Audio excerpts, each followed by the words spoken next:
സമുദ്രത്തിലെ ഏറ്റവും വേഗതയുള്ള 3 ജീവികളെ പരിചയപ്പെടാം. ഇതിൽ മൂന്നാം സ്ഥാനം സ്വേർഡ് ഫിഷ്. മണിക്കൂറിൽ 97 കിലോമീറ്റർ, അതായത് 67 മൈൽ വരെ വേഗതയുള്ള ഇവ വെറും മൂർച്ചയുള്ളത് മാത്രമല്ല, ഇതൊരു സ്പ്രിന്റിംഗ് മിസൈലാണ്. അതിന്റെ നീളമുള്ള പരന്ന കൊക്ക് കുത്താൻ മാത്രമല്ല, ജലപ്രതിരോധം കുറക്കാനും സമുദ്രത്തിലൂടെ അതിവേഗത്തിൽ നീങ്ങാനും സഹായിക്കുന്നു. രണ്ടാം സ്ഥാനം സെയിൽ ഫിഷ്.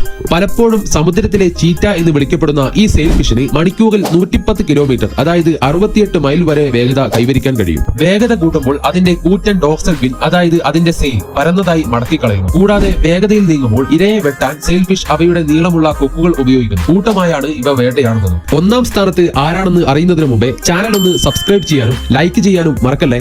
ഇതിൽ ഒന്നാം സ്ഥാനം ബ്ലാക്ക് മാർലിൻ. സമുദ്രത്തിലെ ഏറ്റവും വേഗതയേറിയ മത്സ്യമായ ബ്ലാക്ക് മാർലിൻ മണിക്കൂറിൽ 132 കിലോമീറ്റർ, അതായത് 82 മൈൽ വേഗതയിലാണ് നീങ്ങുന്നത്. പല മത്സ്യങ്ങളിൽ നിന്നും വ്യത്യസ്തമായി നീന്തുമ്പോൾ അതിന്റെ പെക്ടറൽ ഫിനുകൾ ദൃഢമായി നിലനിർത്തുന്നു. ഇഴച്ചൽ കുറയുകയും വേഗത വർദ്ധിപ്പിക്കുകയും ചെയ്യുന്നു. ഇവ വളരെ ശക്തവുമായതിനാൽ മത്സ്യത്തൊഴിലാളികളെ കടലിലേക്ക് വലിച്ചിടുന്നു. മിന്നൽ വേഗത്തിലുള്ള ആക്രമണങ്ങളിലൂടെ ട്യൂണ, കണവ തുടങ്ങിയ വലിയ ഇരകളെ വീഴ്ത്താൻ ബ്ലാക്ക് മാർലിന് കഴിയും. ഇതിൽ നിങ്ങളുടെ അഭിപ്രായങ്ങൾ എന്തൊക്കെയാണ്? കമന്റ് ചെയ്യൂ.